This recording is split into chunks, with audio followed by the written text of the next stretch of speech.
आपल्या लेकरासाठी, आपल्या जातीसाठी, व्यावसायिक मराठ्यांनी, नोकरदार मराठ्यांनी, सगळ्यांनी आपण आपले काम सगळ्या क्षेत्रातल्या मराठ्यांनी एक दिवस बंद ठेवून आपल्या समाजासाठी जिथं जी तारीख आहे जिल्ह्यात, त्या तारखेला ज्या वेळ दिलेली त्या वेळेला आणि जे ठिकाण दिलेले त्या ठिकाणी जिल्ह्यातल्या सगळ्या मराठ्यांनी एका जागेवर येऊन प्रचंड ताकद दाखवायची, शक्ती दाखवायची.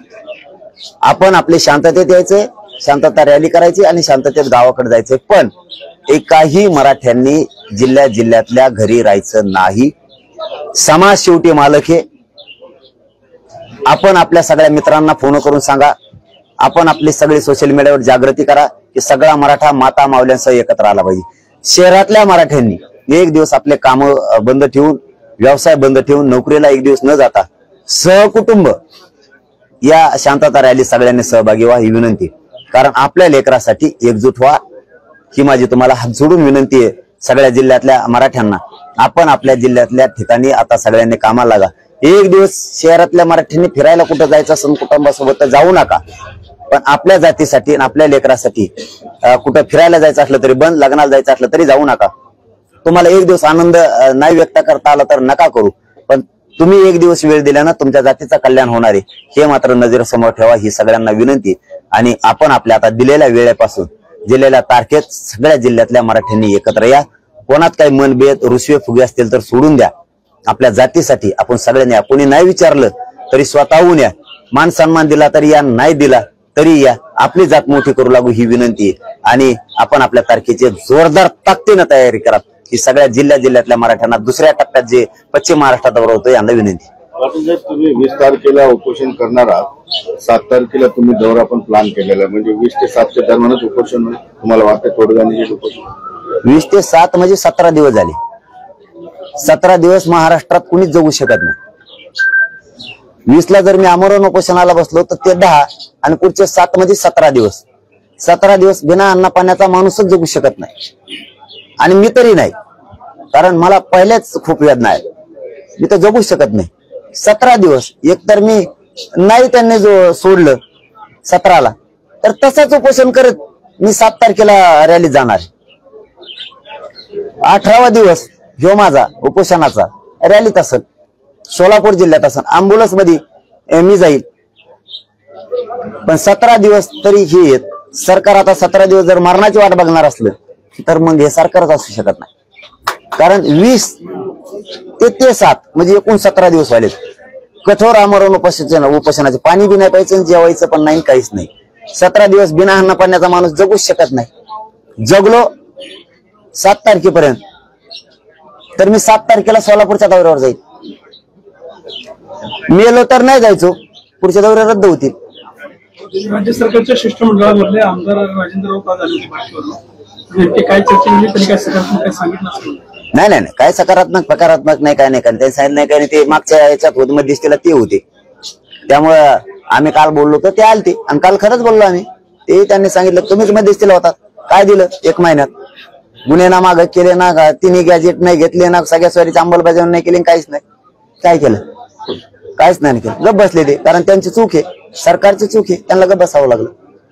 या उपोषणादरम्यान जर तुमच्या मागण्या मान्य नाही झाल्या तर तुम्ही 288 जागेवर उमेदवार उभा करणार आहात. त्यातच ओएसी यांच्याकडून तुम्हाला प्रस्ताव पण आलेला आहे. काय प्रस्ताव आलेला आहे? नाही आला प्रस्ताव. नाही मला प्रस्तावातलं कळत नाही. मी त्यांना पाठवू शकत नाही, ते मला पाठवू शकत नाही. आपल्याला ते आपलं सरळ साधं काम आहे. तुम्ही एकत्र आहे, आम्ही एकत्र येऊ. दलित, मुस्लिम, मराठा, धनगर बांधव, लिंगायत बांधव जे जे गरजवंत आहेत एकत्र येऊ आणि आपण लढू. असं माझ्या याच्यातलं प्रस्ताव आला नाही, आला तरी मला त्यातलं काही कळणार नाही. त्यांनी असं म्हटलं की 288 जागा जे तुम्ही लढवणार असाल तर एमआयएम तुमच्या सोबत येणार आहे. मग आम्ही 20 तारखेला उपोषणाला मी बसतो. त्या दिवशी तारीख ठरवणार आहे की महाराष्ट्रातल्या मराठा समाजाची किती तारखेला बैठक घ्यायची. महाराष्ट्रातला सगळा मराठा समाज त्या दिवशी एकत्र. मी संभाजीनगरच्या कार्यक्रमातच हे सांगितलेलं आहे. कार्यक्रमातच सांगितलेलं आहे की 20 तारखेला आम्ही तारीख डिक्लेअर करणार आहे. त्या तारखेला महाराष्ट्रातल्या मराठा समाजाने यायचे आणि ती महाराष्ट्रातली बैठक समाजाला विचारून, मी ज्यावेळेस बैठक होईल त्यावेळेस समाजाला विचारून ठरवणार आहे 288 उभा करायचे का 288 पाडायचे.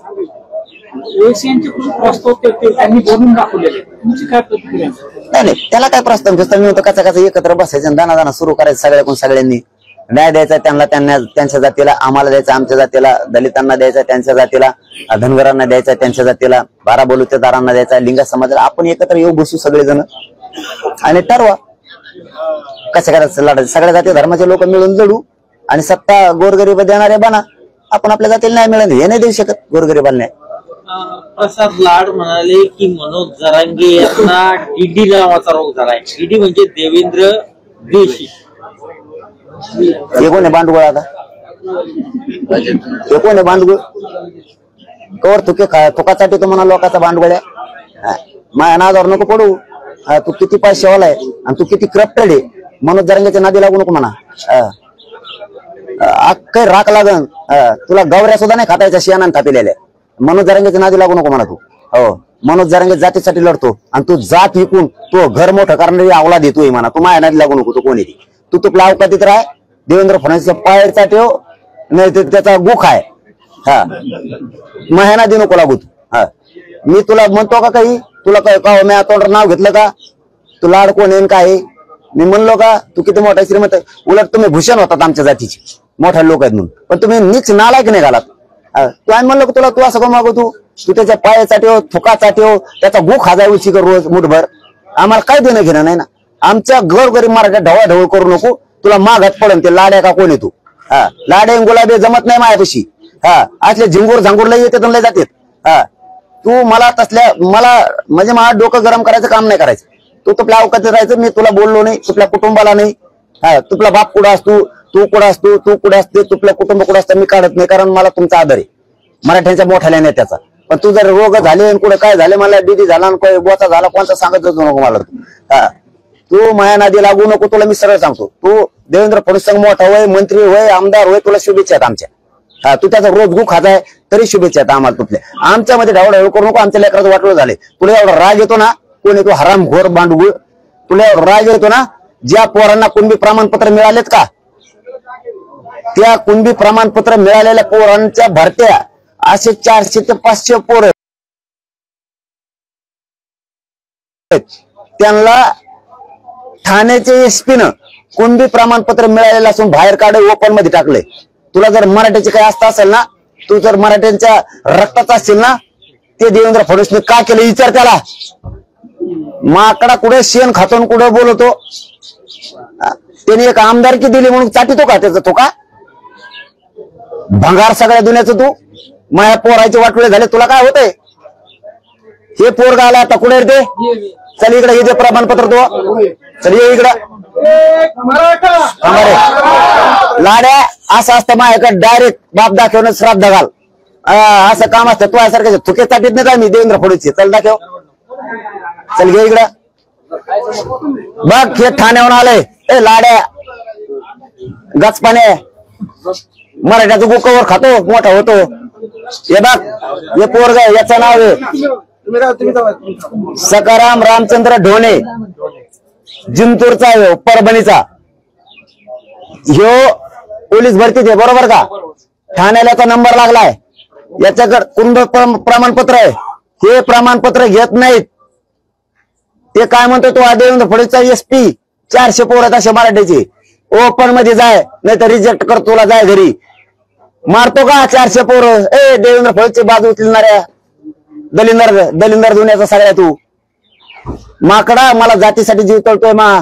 तो देवेंद्र फडणवीस मोठा करायसाठी जीव तळतळायला लागलाय आणि मा जात मोठी करायसाठी जीव तळतळतोय. कशाला तळतळत घेतो रे भंगार? आणि सांगायला लागला मला कोणता रोग झालाय काय झालाय. त्या देवेंद्र फडणवीसचा बघ ना पॅन्ट टी शर्ट काढून त्याला कोणता रोग झालाय. मारतो का मग पोर मराठ्याची? मराठे परवडायचे नाही तुला. कोण लाडे का गोडे तू कोणचा परवडायचे नाही तुला. मी स्वाभिमानी म्हणून असं कचाकच बोलतोय. मला जात मोठी करायची. झालं त्या पोराचं वाटलं. कशाला दिलं रे सीबीसी 10% आरक्षण? देवेंद्र फडणवीस करतो बार बार. ही तळतळे आमची. लावते पोरं घे सीबीसीतून. तुला सगळे बोललेले शब्द मागे घेतो मी. घे ते पोरं 200 का 400 पोरं आहेत. ते त्यांचं कोण बी प्रमाणपत्र आहेत. ईसीबीसीतून फॉर्म भरलेले आहेत. ईडब्ल्यूएस मधून भरलेले आहेत. त्यांना डायरेक्ट सांगितलंय हे पोरग साक्षीदार आहे. त्याचं नाव सुद्धा घेतलंय मी. त्यांना सांगितलंय ओपन मधून भर. रिजेक्ट करतो नाही तर तू कशाला प्रमाणपत्र दिले तो देवेंद्र फडणवीस सरकारनं आम्हाला प्रमाणपत्र नसणारा हात घेता भंगार आयएस दर्जाचे अधिकारी झालेत आणि इथं आमच्याकडे ओरिजिनल प्रमाणपत्र असून तुम्ही आमचे पोरं रिजेक्ट करून घरी पाठवायला लागला आणि लाड्या गोड्या कोण आहे तू थुतार तरी बघत का आम्ही कसले ते तो तोंडावर मुत्त म्हणलं तरी एक मराठीचं मुतायचं नाही तो थोबाडच बघत नाहीत आम्ही ज्याच्याकडे थोबाड बघत नाही ते कशाला चुकासाठी रे बस तुला लय प्रेम आहे ना देवेंद्र फडणवीस लग्न कर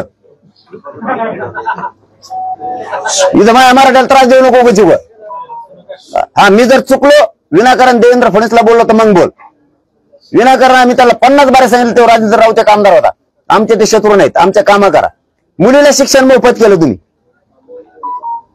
कशाला अटी घातल्या त्याच्यात सगळ्या जाती धर्माच्या मराठ्यांच्या मुलीला अटी घातल्या सगळ्या ओबीसीच्या होत्या एससी एसटीच्या सगळ्यांच्या होत्या त्या दुसऱ्या एनटी व्हिजेंटीच्या होत्या काय अटी घालायची गरज होती मोफत शिक्षण केलं ना व्हॅलिडिटीची अट घालायची काय गरज आहे मोफत शिक्षण केलं पोरीला मग अटच ठेवू नका ना विना अट करा ना मोफत शिक्षण अट कशाला अटी शर्ती कशाला पाहिजे तुम्हाला लाड्या गाचपाण्याकडून आला तू मराठ्या संघ खेटू नको हा तुला शहाणपणानं सांगतो खेटू नको पैशाची मस्ती असन पैसे फिशे पुरत नसतात मराठ्या पुढं शहाणा होय देवेंद्र फडणवीस हे चाल सुरू केलं का आता होय देवेंद्र फडणवीस बघतात का दिसतात का कोणाला बघत आहेत कधी प्रेस जर बघत असले ना देवेंद्र फडणवीस साहेब तुम्ही हे मराठीचे लोक अंगावर घाल नका आमदार तुम्हाला जाहीर सांगतो तुम्ही मराठ्यांचे आमदार मराठ्यांचे मंत्री आमच्या अंगावर घालू नका मराठ्याच्यात तुम्ही मराठ्यात मारामारी लावू नका देवेंद्र फडणवीस साहेब तुम्हाला गोडीच सांगतोय मी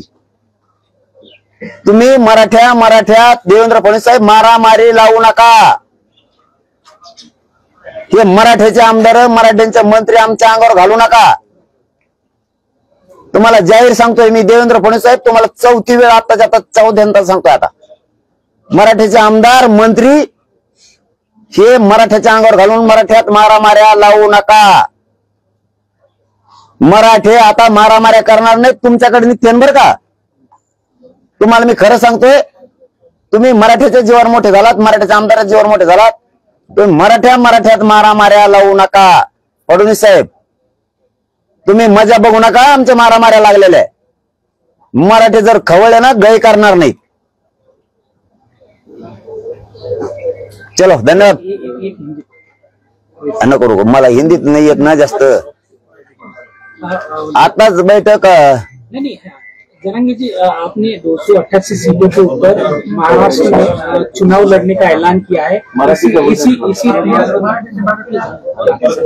बारसकरांची गाडी पठण मध्ये जाळी आता पंढरपूर मध्ये सॉरी बारसकर कोणी महाराज तुमच्या विरोधात गेले त्यांनी प्रेस घेतली होती त्यांची गाडी नाही ते मला माहिती नाही बैठक चालू होती उगाच काय त्यात काही असं स्टंट फंटा कोणाचा डॉक्टरांच्या तोंडाला काळं फासलं ही घटना झाली याच्याकडे कसं ते आता कसं बघता म्हणजे त्या टायमाला तेच उत्तर दिलं कसं बघता म्हणजे काय आम्ही काय वेगळे थोडेच आहेत काय आम्ही थोडेच काही समर्थन करतो कोणाचं असं नाही ना काही ज्या गोष्टीबद्दल माहितीच नाही त्याच्याबद्दल काय बोलावं जे मी बैठक किती वरी आता तुमच्या तोंडातून ऐकलंय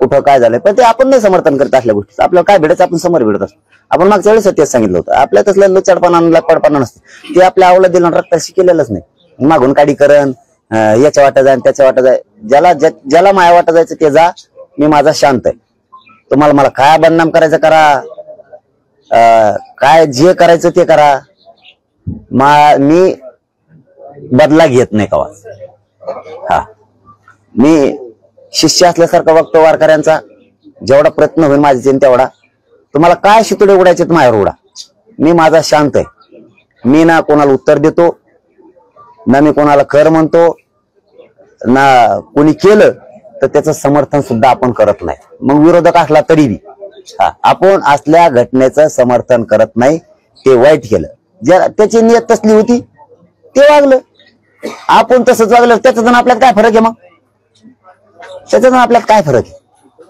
ते आपण समर्थनच करू शकत नाही काय झालंय काय नाही ते तर मला माहिती नाही ओबीसी समाजाचे ससाने याला बसलेले आहेत उपोषणाला ईडब्ल्यूएसचा तुम्ही आता विषय काढला की ईडब्ल्यूएसचा सुद्धा आता मराठ्यांना फायदा भेटत ते तुमच्यामुळे गेलं असं ओबीसीचे ससाने तुमच्यावर आरोप की तुमच्या आंदोलनामुळे ईडब्ल्यूएसही मराठ्यांचं गेलं. कोण काय म्हणते, काय देण द्यायचं, पेरलेल्या लोकांचं काय करत.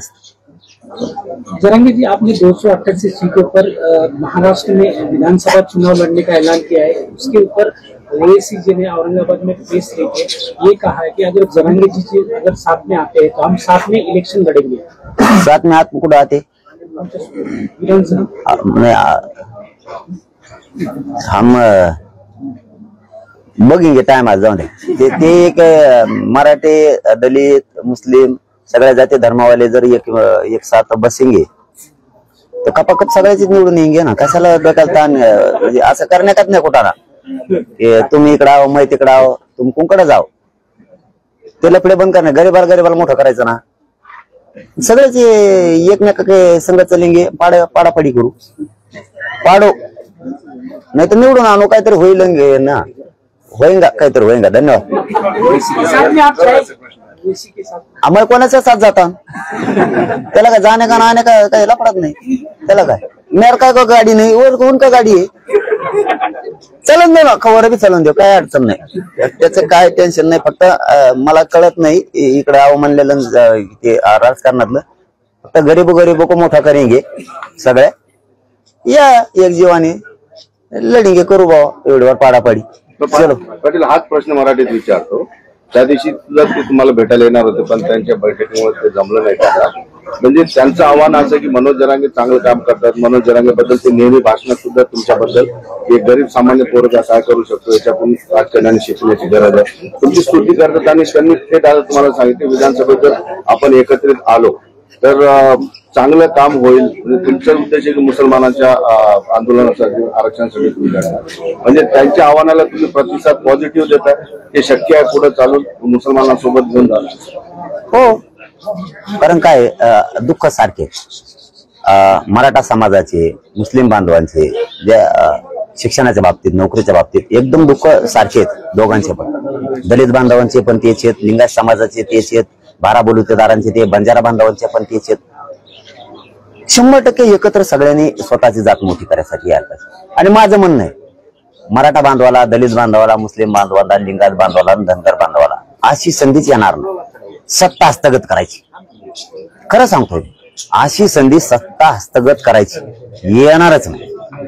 इतका गोल्डन चान्स आहे की आपण आपल्या गोरगरीब जाती मोठा करायचा, खूप चान्स. आणि तो चान्स घेतला पाहिजे. राजकारणाच्या नादी नाही लागला पाहिजे. ते नादी लावते, तुला मंत्री करतो, आमदार करतो, आणि टायमाला आलं की तेच उभा करणार आणि तेच पाडून टाकेल. तसे गरीब धोके नाही देणार. हा, पक्ष धोका देईल, तुम्हाला उभा करीन, 10 जागा देईन, तिथं यांचा अपक्ष उभा करीन पक्षावाला, आणि त्यांचा निवडून आणि तुमचा पाडून टाकेन. ते म्हणून तू निवडून नाही आला, तुला कुठून मंत्रीपद देऊ आता. म्हणजे हे इतकेच आभरेत. त्यासाठी आपण गोरगरीब जर एकत्र आले ना, आपली जात सुधरू. आणि मला वाटतं ही संधी शहाणं मराठ्यांनी पण, सामान्य दलितांनी पण, सामान्य मुस्लिमांनी, सामान्य लिंगायतांनी, बारा बलुतेदारांनी, बंजारा बांधवांनी, धनगर बांधवांनी शहाणं व्हावं. विनाकारण एकमेकाचे भांडण विकत घेऊन, विनाकारण एकमेकाच्या विषयी झुंजूच नाही. कारण त्यांच्या आमच्या आरक्षणाचा काही प्रश्नच नाही, धनगरांच्या नाही आणि एसटी वाल्याचा आपण, त्यांच्या आरक्षणाला आमच्यामुळे काही संबंधच नाही. विनाकारण आपण एकमेकापुढे झुंजण्यापेक्षा जातीला संधी आली मोठं करायची ती आपण घेतली पाहिजे. या मताचा मी आणि ते सगळ्यांनी करावं. फक्त माझ्या प्रस्तावाची वाट बघू नये. मला प्रस्ताव येत नाही. तुम्ही काय लिहा म्हणले काय, आपल्याला तसला ताळमेळ जुळणार नाही. समोरासमोर बसा, होऊ द्या जे व्हायचं असेल ती बघा संधी. चलो, धन्यवाद. दादा, शेवटचा प्रश्न. भाजप नेते नवीन दरेकरांनी सवाल केलेला आहे की मनोज जरांगे जे आहेत ते विरोधकांचा अजेंडा चालवत आहे आणि सातत्याने ते देवेंद्र फडणवीस यांना टार्गेट करतात. नाही, त्यांना माहित नाही टार्गेट करतोय का नाही, त्यांना माहित नाही. ज्यावेळेस महाविकास आघाडी गेली नव्हती चर्चेला, त्यावेळेस त्यांना बिले झापिलंय मी. ते त्या टायमाला टीव्ही ते लाईट गेली असेल, फ्यूज निघाला असेल, त्या टायमाला डीपी जळलेली असेल त्यांची, त्यांना ते माहित नसेल त्या टायमाला. पण मी बोललोय आणि त्यांना विरोध का करतोय तर ते एक काम करेन ना, ते आमचा अन्याय करायला लागले. आणि दरेकर साहेबांना माझी विनंती की तुम्ही त्या जातीचे, ज्या जातीत जाल मला त्या जातीचे फक्त हाल बघा, मग तुमच्या लक्षात येईल आम्ही का बोलतो. 10 महिने झाले फडणवीस साहेब आमचं एक बी काम करेनात. तुम्ही करा. मराठ्याला सांगतो तुम्हाला डोक्यावर घेऊन नाचायचं, आणि तुमच्या नेत्याला सुद्धा. फक्त काहीच माहित नसताना राजकारण करायचं म्हणून आरोप करू नका, एवढी दरेकर साहेबाला माझी विनंती की आरोप करायचा म्हणून करू नका, सत्यता सुद्धा बघा. तुम्ही स्वतः या. 20 तारखेला उपोषण सुरू होतंय. तुम्हाला आम्ही दाखवून देतो काय दिलं, तुम्ही आम्हाला दाखवून द्या देवेंद्र फडणवीस साहेबांनी काय दिलं. होऊन द्या 1 to 1. ते बी इज्जतीनं सन्मानानं तुम्हाला आमंत्रण आहे आणि मीडियाच्या माध्यमातून देतो. हे मी 10 महिन्यात कोणालाच दिलेलं नाही. कोणालाच. तुम्हाला सन्मानानं आमंत्रण आहे, तुम्हाला सन्मानानं इज्जतीत सगळे देणार पण वापस आणणार पण. एक आयोग सुद्धा म्हणणार नाही तिथं बसलेला माणूस तुम्हाला. सगळा सन्मानावर या. तुम्ही चर्चा करा. 10 महिन्यात आमचं काय वाटलं झालं आम्ही सांगतो. तुम्ही सांगा काय दिलंय, आम्ही सांगतो तुम्हाला. आणि मग म्हणा देवेंद्र फडणवीस चुकले का मी चुकले. पण येताना तुम्हाला न्याय करावा लागेल. ते खोटे असले त्यांना खोटं म्हणावं लागेल, मी खोटं असलं तर मला खोटं म्हणावं लागेल. आणि मीडियाच्या समोर बोल. दरेकर साहेब इतका प्रामाणिकपणाने मी तुमच्याशी बोलतो. काहीतरी नेत्यांचे नेत्यांची इज्जत आमच्या नजरेत असेल म्हणून आम्ही या भाषेत बोलतो. आम्ही दाखवून देतो आमचे किती हाल झालेत आणि काहीच दिलं नाही. तुम्ही दाखवून द्या काय दिलं. मीडिया समोर तुम्ही स्तुती करा.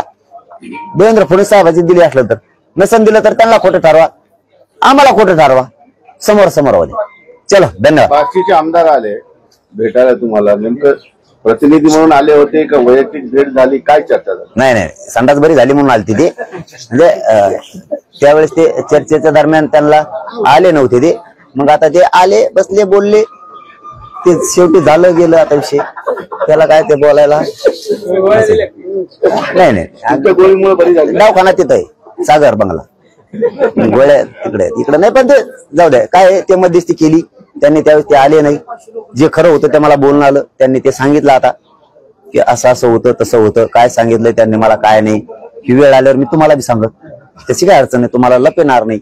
100% सांगत. करतील, पुन्हा प्रयत्न करतील ते समाजासाठी. त्यांनी करावेत, माझा समाज मोठा करावा. मग राऊत साहेब असू नये, दरेकर साहेब असू नये, किंवा राजे साहेब असू, शंभूराजे साहेब असू, समाज माझा मोठा करावा एवढीच माझी प्रामाणिक इच्छा. राजकारणात आम्हाला जायचं नाही. समाज आता मोठ्या प्रमाणात विरोध करतो की तुम्ही उपोषणाला बसू नये, होणार आहोत, समाजाच्या बाहेर जावं. 20 तारखेला समाज, तुम्ही म्हणता की समाजाच्या शब्दाच्या बाहेर तुम्ही नाही, नेहमी म्हणता. पण आता समाजाचा सुद्धा तुमच्या बैठकीत सुद्धा तोच उल्लेख झाला की उपोषण नको तुम्हाला, तुमची सगळ्यांनी विरोध केला. मी मान्य करतो. पण काय म्हणजे समाजाचा रेटा असला तरी तुम्ही उपोषण करा. काय माझं शक्तीच ती आहे समाजाला न्याय देण्याची. आणि आतापर्यंत त्या शक्तीच्या जोरावरती आणि समाजाच्या ताकदीच्या जोरावरती एक हे संगम जुळल्यामुळे समाजाला मिळालं. काय माझं घर दुसरं असताना एवढा मोठा समाज म्हणल्यावर खूप वापर केला, समाजाचा कुंकड पडलेला असता, काही केलं असतं. मला माझ्या समाजाला त्रास होईल असं नाही वागवायचं. की मला माझ्या शरीराला झीज झाली तरी चालतंय, माझ्या शरीराला त्रास झाला तरी चालेल, मग समाज मला मोठा करायचा. मला असं वाटतं की आपल्या उपोषणामुळे जर समाजाचं कल्याण होणार असलं, मागच्या उपोषणामुळे 7,000 पुरावे तिकडं हैदराबादला सापडले, आणि आता जर या उपोषणामुळे लागू झालं तर माझ्या समाजाचा ताण जाईल, कमी होईल. समाज अडचणीत यायला नको, लाख मारायचे नको, एक मेला तरी चालतो, पण करोडो समाज सुखी झाला पाहिजे. म्हणून मी त्यांना समजून सांगितलं की बाबा तुम्ही म्हणताय ते खरंय, मी तुमचा शब्द कशासाठी डावलतोय, तुम्ही समाजाच्या पुढे मी नाही हे खरंय, पण मी फक्त उपोषणातच त्यांचं ऐकत नाही, बाकी सगळं ऐकतो. ते म्हणते तसंच करतो मी. बाकीचं काय जे असेल ते, बाकीचे त्यांची मागणी ओबीसीतून आहे त्यात मी त्यांच्या मनाप्रमाणे बोलतो.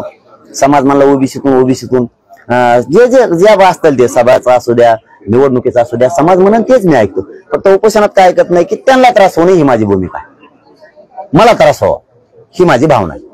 त्यांचं लेकरं मला मोठे करायचे मराठा समाजाचे, म्हणून मला त्रास करून घेतो. त्यांच्या लेकराला व्हावं नाही अशी माझी अपेक्षा नाही. राज्याला प्रोग्राम दिलेला नाही. राज्यात कुठे आमरण उपोषण असणार नाही, राज्यात कुठेही आंदोलन असणार नाही, साखळी उपोषण नाही, आमरण नाही, रस्ता रोको नाही. राज्याला प्रोग्राम दिलेला नाही.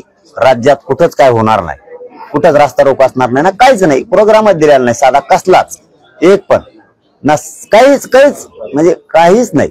फक्त अंतरवालीत जे याच्यात बांधव ते अंतरवालीत येतील, परंतु प्रोग्राम कुठलाही आंदोलनाचा दिलेला नाही. आणि मराठा बांधवालाही आपण कोणी करू नका, तुम्हाला त्रास व्हावा ही माझी भूमिका नाही. मला त्रास होऊन झाला तरी चालत, फक्त तुमचे लेकरं मोठे व्हावेत ही उद्देशी आरक्षण घेण्यासाठीचा, सगळ्या सोयीची अंमलबजावणी मिळवण्याचा. म्हणून मी बसतोय आमरण उपोषणाला.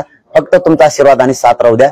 कोणीही आंदोलन करू नका, एकानंही आत्महत्या करायची नाही. तुम्ही आत्महत्या केली की मी खचतोय. तुम्ही मोठे व्हावात, तुम्हाला आरक्षण मिळावं म्हणून मिळवतोय.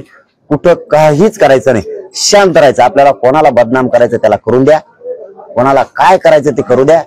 आपण कोणालाही उत्तर द्यायचं नाही, कोणाविषयीच ना. ओबीसी मराठा समाजाला दुसरंही सांगण्याविषयी कोणालाच उत्तर देऊ नका, कोणालाच. ते पण म्हणजे कोणी यात्रा काढो, कोणी आपल्या विरोधात मीडियात बोलो, कोणी सभा घेऊ, कोणी काय करायचं तर करू द्या. बांधवांनी एकानेही प्रतिक्रिया देऊ नका.